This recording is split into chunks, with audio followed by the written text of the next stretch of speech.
தொடர்ந்து 30 நாள் வெள்ளரிக்காய் ஜூஸ் ஏகப்பட்ட நோய்களை தீர்க்குதே, மறக்காம குடிச்சிடணும். சந்தையில் சர்வசாதாரணமாக கிடைக்கக்கூடிய விலை மலிவான ஒரு காய் என்றால் அது வெள்ளரிக்காய் தான். விலை மலிவில் தான் நோய்களை தீர்க்கக்கூடிய மிகப்பெரிய அதிசயங்கள் ஒளிஞ்சிருக்கு. முதல்ல ஒரு வெள்ளரிக்காயை எடுத்துக்கொள்ள வேண்டும். அதை நன்றாக அலசி சிறு துண்டுகளாக வெட்டி கொள்ளுங்கள். பிறகு மிக்சி ஜார்ல போட்டு அவற்றோடு சிறிதளவு ஜீரகத்தூள் சேர்க்கவும்.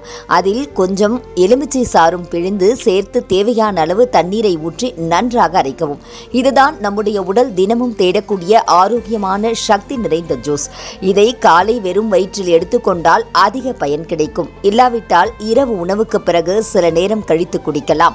இந்த ஜூஸ் வெறும் யூரிக் ஆசிட் குறைப்பதற்கு மட்டுமல்ல, உடலையே புத்துணர்ச்சியாக மாற்றும். நம் சிறுநீரில் உருவாகக்கூடிய கற்களை வெளியேற்றக்கூடிய திறன் வெள்ளரியில் அதிகம் உள்ளது. அதன் தண்ணீர் நிறைந்த இயற்கை தன்மை உடலில் இருந்து நச்சுக்களை வெளியில் தள்ள உதவும். கல்லீரல் சீராக செயல்படவும் இதயம் ஆரோக்கியமாக இருக்கவும் வெள்ளரி நல்ல துணை. காலை நேரத்தில் நீர் சத்து குறைந்து உடல் காய்ந்து போகும். ஆனால் இந்த ஜூஸ் அதை சமநிலைப்படுத்தி உடல் முழுவதும் சுறுசுறுப்பை அதிகரிக்கிறது. இதை குடிப்பவர்கள் நாளெல்லாம் சோர்வென்று செயல்படுவார்கள். உடல் எடை கட்டுக்குள் வரும், தோல் பிரகாசம் உயரும். சர்க்கரை நோயாளிகளுக்கும் இதுதான் நல்ல தோழன். வெள்ளரியின் நார்ச்சத்து ஜெரிமானத்தை மேம்படுத்துகிறது.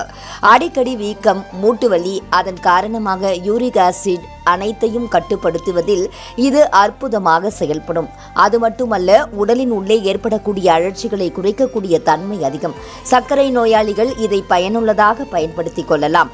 வெப்பம் அதிகமான நேரங்களில் இந்த ஜூஸ் குடித்தாலே உடல் வெப்பம் குறைந்து தோலில் இயற்கையான ஒளி அதிகரிக்கும். வெள்ளரிக்காய் இருக்கு பார்த்தீங்களா, வாஷ் பண்ணிடணும். வாஷ் பண்ணிட்டு நல்லா சிறு சிறு துண்டுகளாக நறுக்கி நம்ம மிக்சியில் போட்டுக்கணும். அதனுடன் என்ன பண்ணணும் அப்படின்னா, ஒரு 2 சிட்டிகை சீரகத்தூள் எடுத்துக்கணும். தேவை என்றால் ஒரு 1/4 லெமன் இருக்கு பார்த்தீங்களா, நம்ம நார்மல் சைஸ் லெமனில் 1/4 லெமன் பிழிஞ்சு விட்டுட்டு நல்லா அரைச்சிடணும். தேவைக்கு ஏற்றவாறு தண்ணீர் எடுக்கணும். இந்த ஜூஸை நம்ம எடுக்கணும். இந்த ஜூஸை எப்போ எடுக்கணும்னா, தினமும் காலை வெறும் வயிற்றில் எடுக்கணும். இல்லை அப்படின்னா மாலை வேளையில எடுக்கணும். இந்த ஜூஸ் ஒரு நாளைக்கு சிறுநீரை பெருக்கி வெளியே தள்ளுறதுனால இதுவும் யூரிக் அமிலத்தை குறைப்பது மட்டும் கிடையாது, கல்லீரலோட செயல்பாட்டையும் முன்னேற்றம் அடைய வைக்கும். வெள்ளரிக்காய் இருக்கு பார்த்தீங்களா, வாஷ் பண்ணிடணும். வாஷ் பண்ணிட்டு நல்லா சிறு சிறு துண்டுகளாக நறுக்கி நம்ம மிக்சியில் போட்டுக்கணும்.